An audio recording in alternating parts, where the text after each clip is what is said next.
One Piece episode 24 live reaction. Make sure you guys are subbing to the channel, hitting the bell so you don't miss any future live reactions on the channel. All right, so Hawkeye is coming upon us here. Big name to live up to. That's an Avenger. I hope she didn't actually run off and do that. I hope there's like some other motive that like. What do you know about Nami that would make you think she'd do anything else? I don't know. It'd be nice to think that maybe she's like trying to go get the Navy's help, maybe, and she'll come back or something. No, man, come on. We know Nami. She's a fucking in it for herself.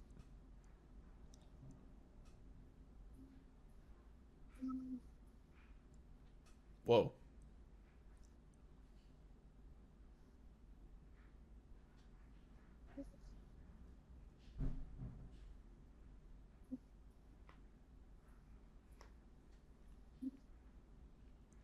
Started going wild.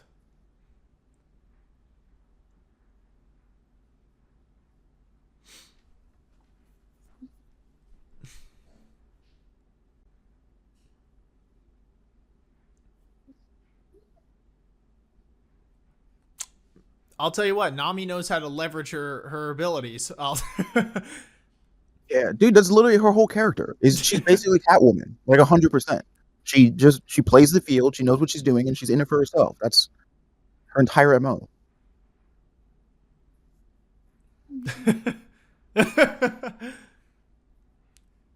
Oh! Damn. Yep. Huh? Interesting. You know what? I do wonder. Business.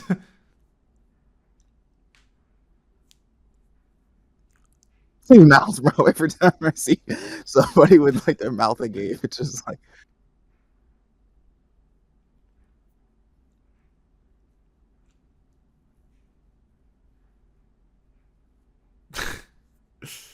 Okay, Nami. I love it. They still call her Big Sis Nami.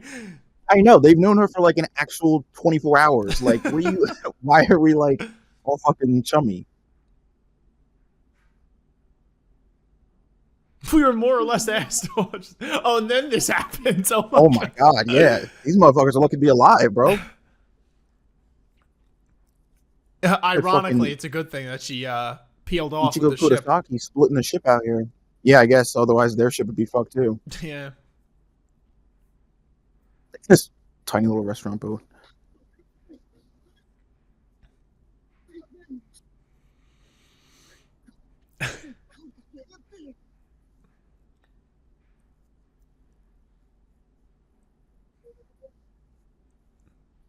Did he not have binoculars? He just did this with his hands. Oh yeah, Luffy's got supervision. You didn't know?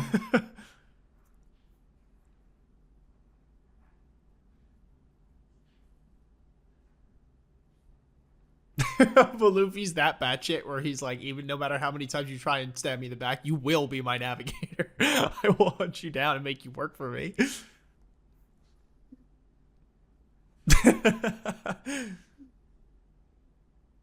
Okay. One of the more least ethical decisions you made, but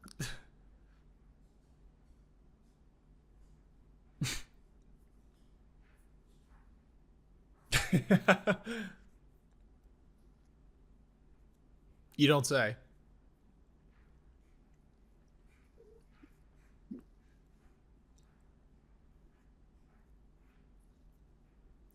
I guess this is all Luffy. Sounds like the Mario music, like Luffy's or Luigi's haunted mansion or whatever. Luffy's haunted mansion.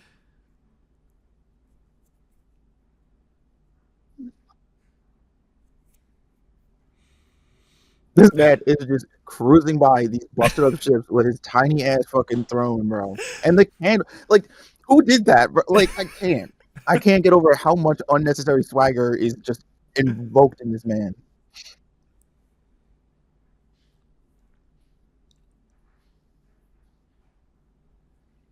I also love how the ship, now that's in like 5 pieces, is just like not sinking. Like, that's not how ships or the ocean work, but Mihawk. Bro. strongest man. The world's strongest man. Wow. Is this like legit? Are we about to meet the final boss on episode 24 and then like he just dips out later or something? Actually, I don't think he's the final boss, but I think he's you know, he's somebody to fuck with.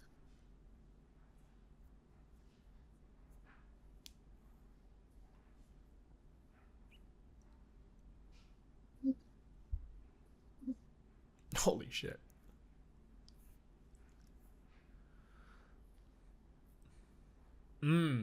That explains why Well, I Zoro. guess that does make sense in terms of why Zoro cares about him. Damn. Those eyes, though.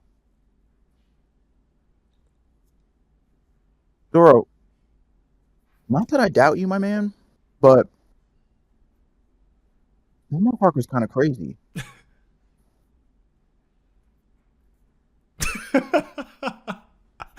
Are you kidding?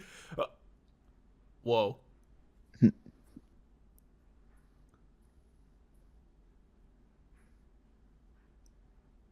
Are you kidding? Bro, put your gun away and apologize right now, and you might get a quick death. What the hell?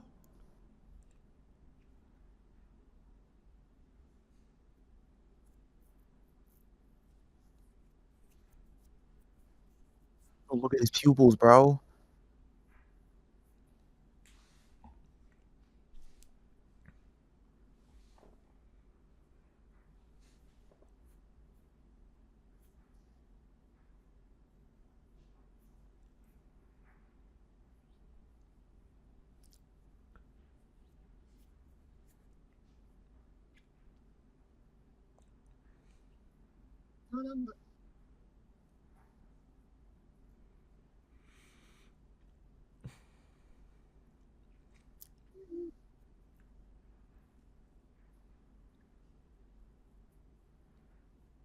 Oh, damn. I didn't know Zoro's reputation was that. Yeah, apparently.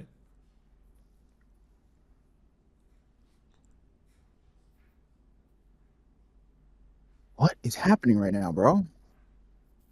Guy's just trying to kill time, apparently. Whoa.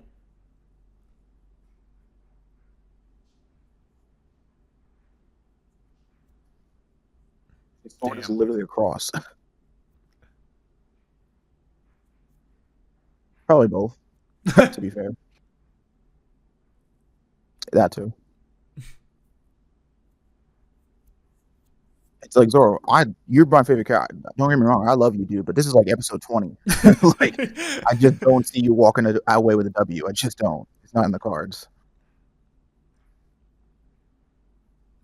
I love how supportive they are. I also love that those two dudes saw this man split a ship in half, and they're like, yeah, Zoro's the strongest. I'm sorry, did Zoro split a ship in half recently? Because it's kind of a crazy fucking feat. Wow. Damn. He said, I'll show you my little that pecker is sword. disrespect. He's like, this is what I use to trim my nose hairs, bro. I'll fight you with this. My nose hair trimmer. That's crazy disrespectful. Wow. Zoro, how are you talking with a sword in your mouth?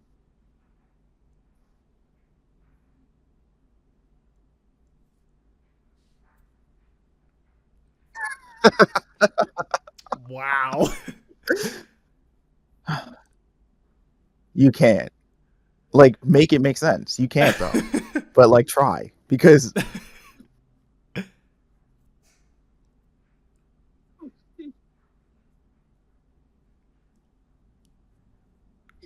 it was at this moment that Zoro knew he done fucked up.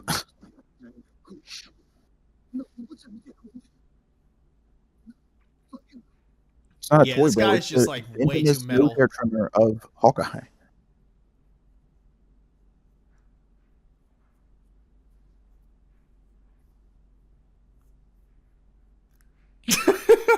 He's literally just holding it. Oh, Zoro, I'm so sorry, dude. The Yeah, this is gonna be painful to watch. Yeah. This isn't good. But you are, my guy. Dude, he's ripped. Wow.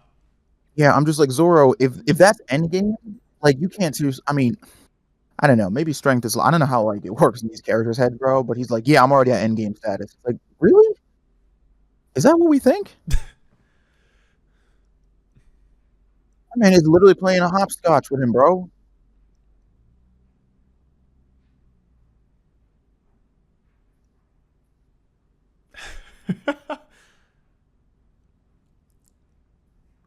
Alright, someone's got to explain the mouth sword thing to me because it just seems so highly impractical. Well, that's because it is. I mean, if this wasn't anime, I can't even tell you how ridiculously stupid that would be.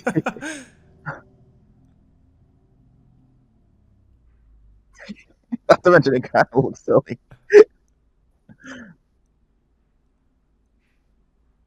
Oh shit!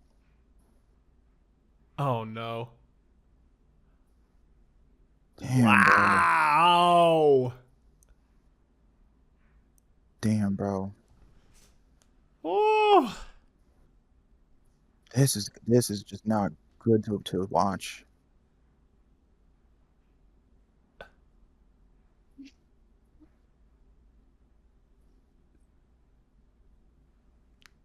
Sheesh.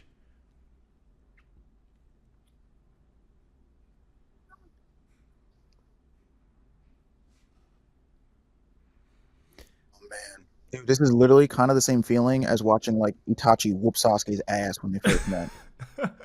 Well, not when they first met, but when they met, you know.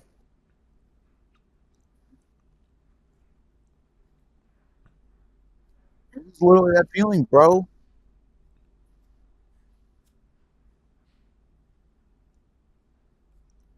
Oh, hello, murderer. I didn't think we'd see you again so soon.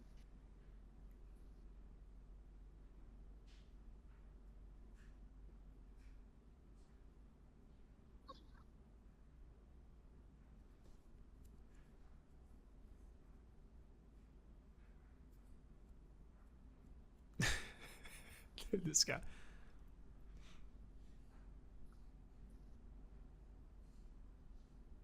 Oh, oh, brother. He tuckered himself out. He's Yeah. done with his tantrum.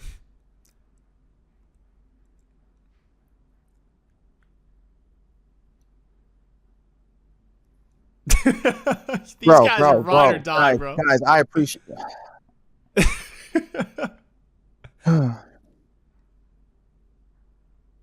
Probably like weird Luffy asking him to be patient.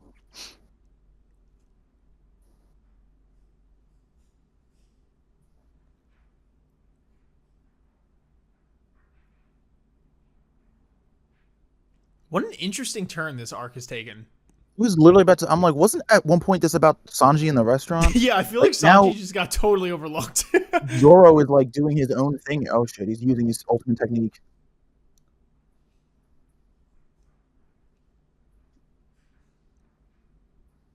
Ooh. Oh man. Yep. He just hit him with the Tsukiyomi. That's it. It's a done deal. Yep. Dude, he look, he even got the Sharingan activated. Yeah.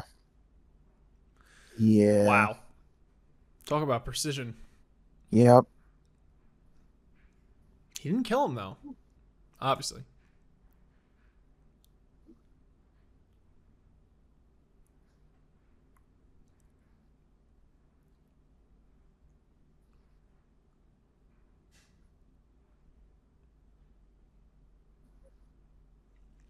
Damn.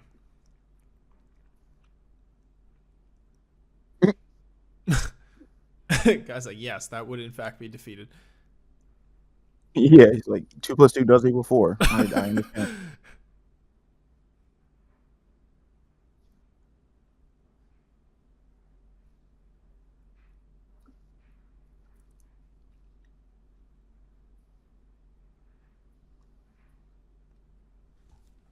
Oh, that was pretty dope.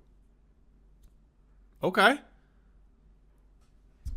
Oh, he called him strong this time. Okay. Well, okay, hold on now. I don't know if this whole honor thing is worth getting you killed over though. Like, I'm gonna be real.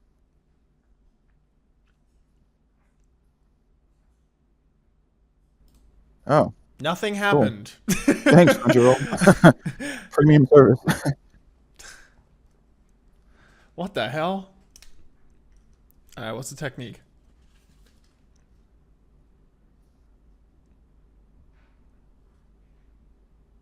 Oh, is it gonna be a thing of like he fucks Zoro up, but Zoro like put a cut on his ab or something? So he's like, oh, you got skill.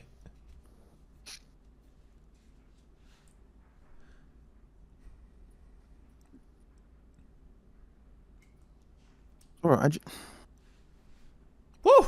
It's a nasty slash.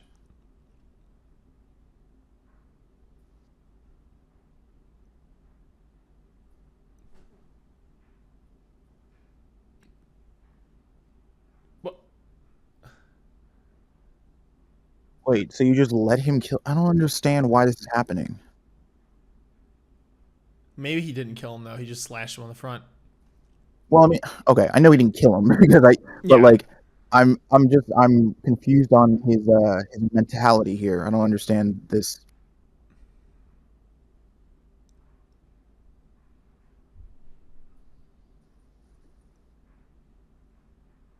Okay, but wouldn't that mean like meeting somebody who's stronger and then like training even more to surpass them?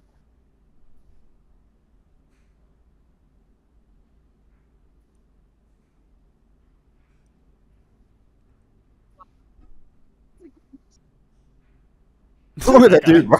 It's on the ground. It's I can't even. Uh-oh. Luffy's pissed off. Bro, I gotta hand it to these guys. They really are ride or die. But oh shit, here he comes.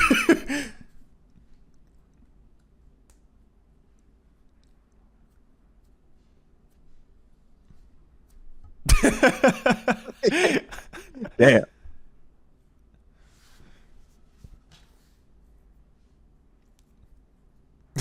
Why was that impressive? I don't understand anybody's thought process in this fucking episode. Don't worry, we'll take it. Okay, so long as he doesn't not like us. There you go.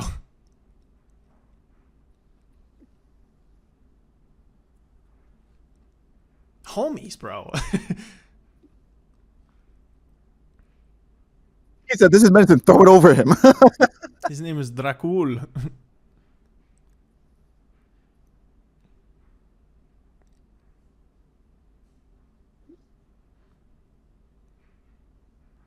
Okay.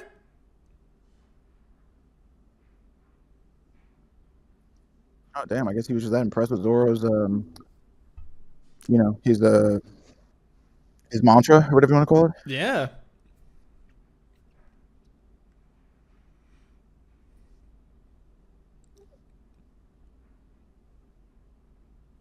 Oh, okay.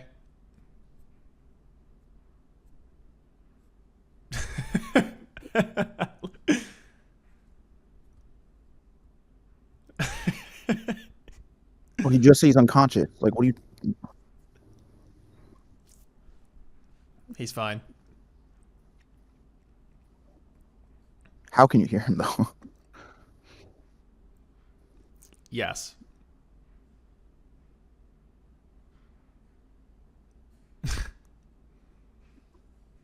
Just whispers to Dracul. He's like, we do have another spot open if you want to join in the meantime.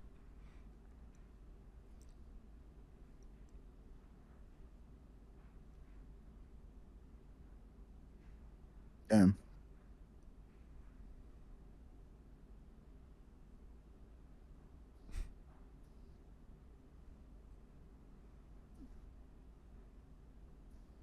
Well, no. But to be fair, that's what you said before this fight, and so I don't know. I don't know. It's kind of a promise to make. He said nope. Why? Like, what were you doing here? What's the point of all this? Did you just show up to whoop ass and leave? This guy's like, I will be relevant here. Yeah, he's like, excuse me, villain number 2, but villain number 1 is still here.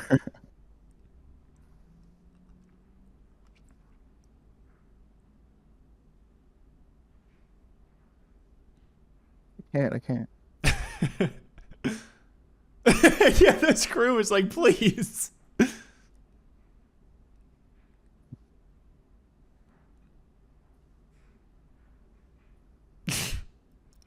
This guy is just too baller to even like.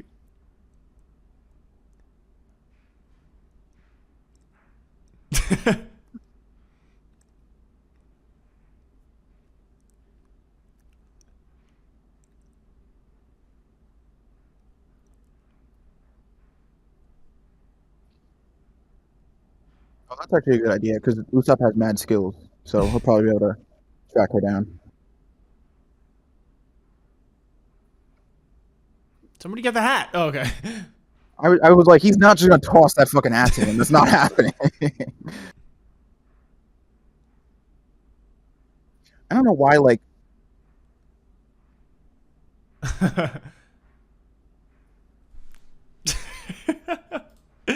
Like, I don't know why this show does this to me sometimes. Where like, sometimes I'm like all in it, and I'm like, okay, yeah, Luffy's stretching his limbs, and you know, and Sanji's like spinning roundhouse kicking dudes 1 minute, and then and then I'm like, and Zoro's wielding 3 swords, one in his mouth.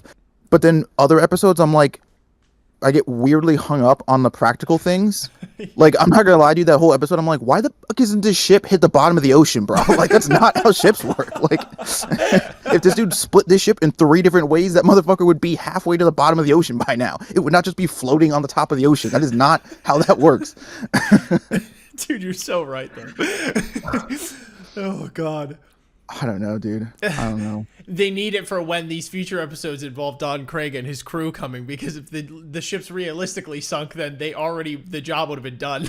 No, I like, but I get it. But then I'm like, all right, then why did we introduce Hawkeye? Why did he have the ability to do that, and why did he do that? If, like, you know what I mean? It's like, if you're gonna, I don't know. It's like, yeah, that was very interesting for me that they introduced this character when they did, and then had him, like, Zoro take over the episode there in his fight, and then he just leaves.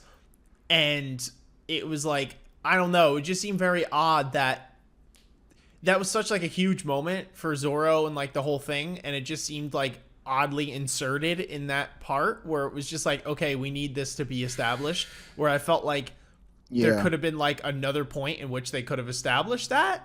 Again, I haven't written the show or the manga or whatever, so I'm not saying I can come up with a better one. So maybe, you know, it's well, then why are you saying anything? But it just felt well, like, out of place. Yeah, no, I think it's valid, because it's, you know, we don't have to like fucking be show writers to be like that.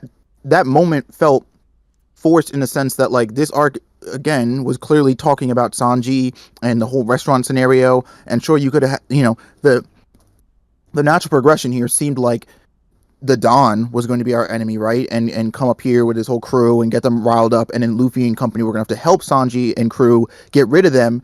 And once they warded them off, you know, then the captain, more or less what they were saying at the end of the episode, then the captain would be like, all right, sure, you don't have to do chores if you help me get rid of them.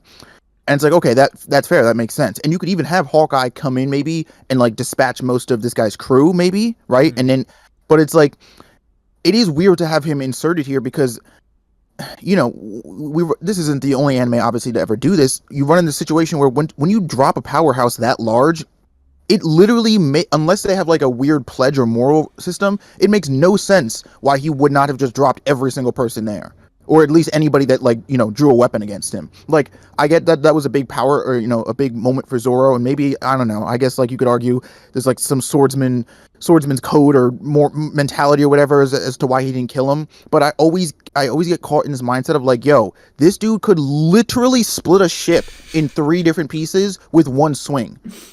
Like, why is he fucking with these people? Why is he messing with them? What is the point? Yeah, and what is he gaining from, like, getting Zoro to become the strongest? Is he just, like, bored out of his fucking mind? I don't understand. Literally, like, I literally think that's it, because they're like, why are you here? And he's like, to kill time. Like, there was literally no but then that's my thing is, I'm like, okay, but then that's a waste of time in the show. It's like, don't just introduce him to be like, yeah, I'm literally strong as fuck. Like, I could blow people up with a wink of my eye. But, like, what am I doing now? My ambitions? I'm just fucking, it's Tuesday. Like, I got nothing to do. And it's like, okay, but we're kind of busy. Like, we're doing something right now. And it's weird to insert that moment into this thing and then have it, like, kind of wrap up, but, like, not really resolve. All right, so here, maybe I'm like, yeah, let me, because I'm like getting my thoughts together as I'm saying them. The problem is we're in the middle of this arc with Sanji, right? And I say problem, it's just my personal problem with it, is that we're in the middle of this arc with Sanji and the restaurant and stuff. if you're going to insert something new into the arc, it feels very displaced to have that thing inserted, established, and then relegated to, to the back burner or just straight up taken away and have nothing have changed, right? Nothing has changed except for, I guess you could argue, Zoro's passion has been reignited, but that wasn't really like in question to begin with. Like before we met Hawkeye, one of the only things Zoro's ever said is, I want to be the strongest swordsman. So sure, he's now met a stronger swordsman. You could argue that has motivated him. But again, I would argue that motivation was never really in question to begin with. So we didn't this wasn't like a classic, characters doubting themselves and has to reaffirm their beliefs. Because maybe I've been watching a different show, but I've never once pegged Zoro as like, Zoro's really been kicking himself lately. Like, I don't think he thinks he's, as good as he can be or whatever. So it feels weird to have established this dude, bring him into the fray in the middle of this arc going on. But not only does he not change anything in the arc, because it's not even like he killed the Dawn's crew or anything and got rid of that problem, or killed anybody on Luffy's crew to establish like that people from the Grand Line can take prisoners and they don't play games. But he literally just came over here to play with people. Like, he just came over here to fuck with people and then leave. And so the position we're in is the same exact position, except now Zoro's injured. That's the only thing that's changed. And it's like, okay, why did this have to happen now? Like, I agree with what you're saying, where it's like, I don't think that this moment by itself is weird. I think it's weird to have it here right now because it feels a little convoluted, but that's just my thing. Yeah, agreed. Especially too, because this seems, again, we don't have to go by the standard script. I know this was something you were saying that you appreciated about the show. I think it was last episode you were talking about the idea of your appreciation that they're not so regimented as to like follow a script per se. There are certain things that are kind of wacky and zany and like fast paced, some might argue, but like that's the idea of the pirate world.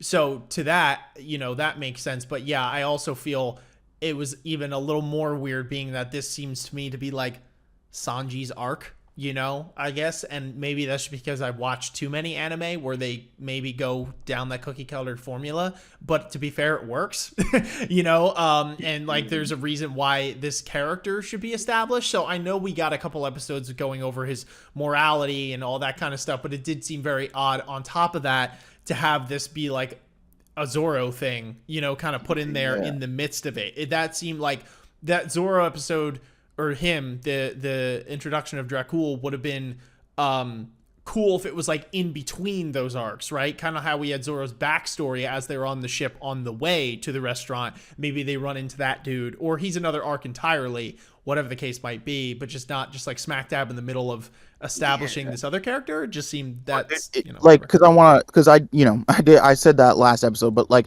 I think when I say that I appreciate the show's ability to sort of go off script, at least excluding episodes like this, I don't think it's ever done that.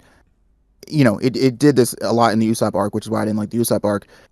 Normally when the show does that, it's not at the expense of the integrity of like the story, because again, my problem with that moment isn't that it happened at all, it's that it happened right now. Sure. Because again, in my mind, in storytelling, if you do something, it should be intentful. There should be a reason to do it, and it should change something in the story. If you do something and nothing happens as a result, my first question is, why did you decide to put that here, right now? Because it didn't alter anything in the story, right? Zoro's perception of himself was not changed, right? Before this fight, Zoro's number one goal is exactly what it is right now. He just has 2 more cuts on his chest to prove that, I guess. But the thing is, we didn't need that to happen.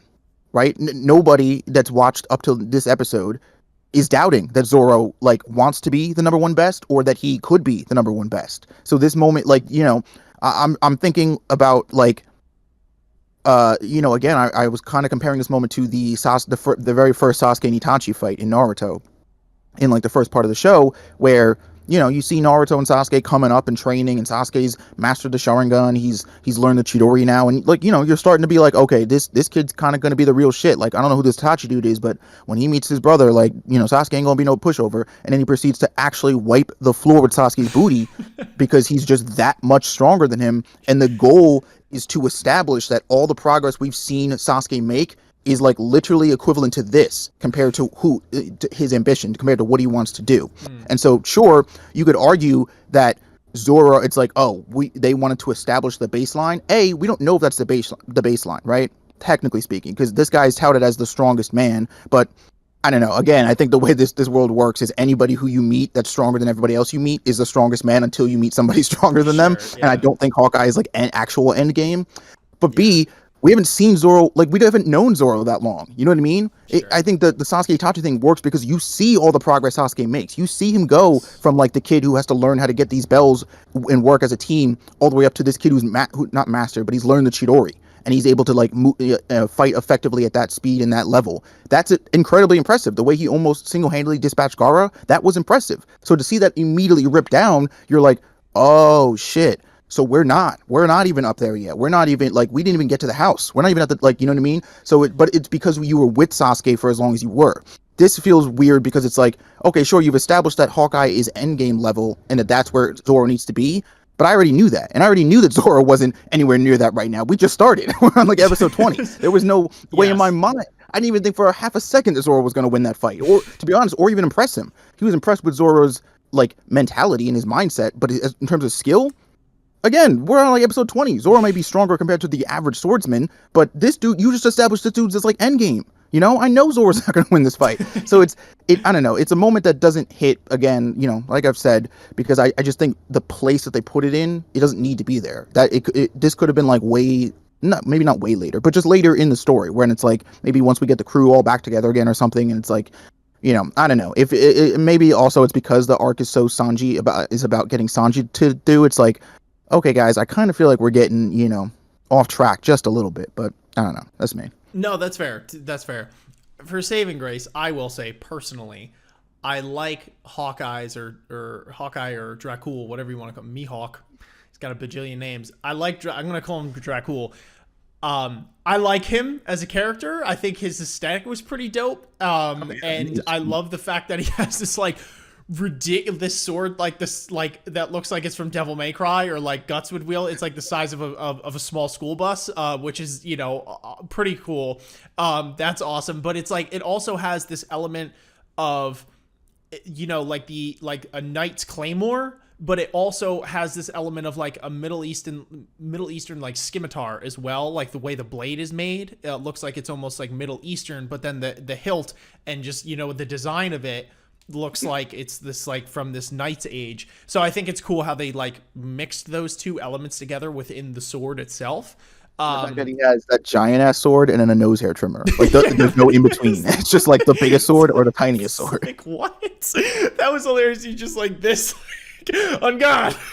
Yeah, he's like, you know what, Zoro? I fucks with you. I use this thing to pick the dirt off the insoles of my boots. I'll fight you with this. And it's like, okay, I get that you're the strongest, but that's just mean. That's just plain mean. Like, just use your hands even. You're like, you know what I mean? Zoro ain't been mean to you. He ain't done nothing worth that kind of disrespect. Like, come on. That was hilarious. I was like, where did you even get that? You just pulled that out of his pocket. But just his entrance, everything, I do have to give it to the show. Some of the entrances of these characters has just been like, bar none, hilarious or just like amazing. Some of the shit that they do on a dime, like I like that character, and I'm going to assume that might be close to Zoro's end game in terms of being the strongest swordsman. They'll obviously have to surpass Dracul in just general senses, right? Because just because you're the strongest swordsman doesn't mean you're the strongest, right? There's still people with devil fruit powers and all this ridiculousness.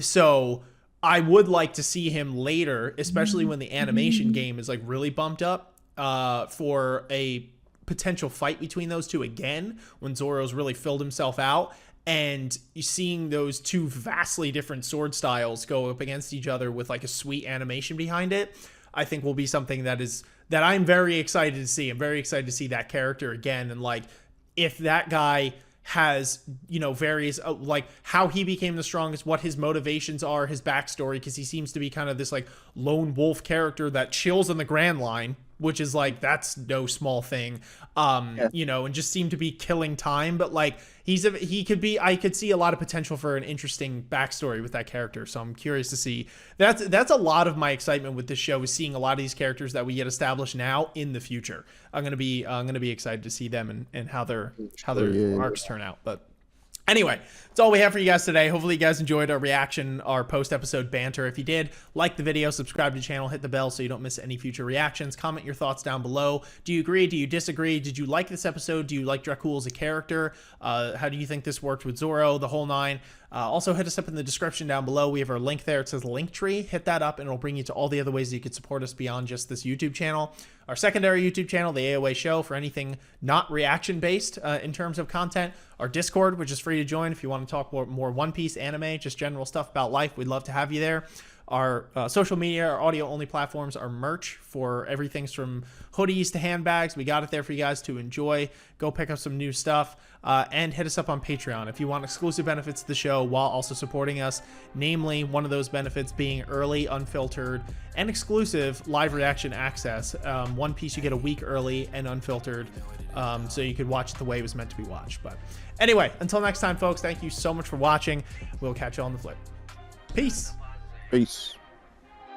Ninjas and samurais, blazing the kunais. Find me in the leaf of the cloud, screaming out Bankai. We just some ghouls though, who like seeing parts fly. They like what you saying, Goma got more through the storylines. I tested your neck from the start. My hunters gon' come for your heart. I promise you'll land in my boulevard. Left them in one piece, no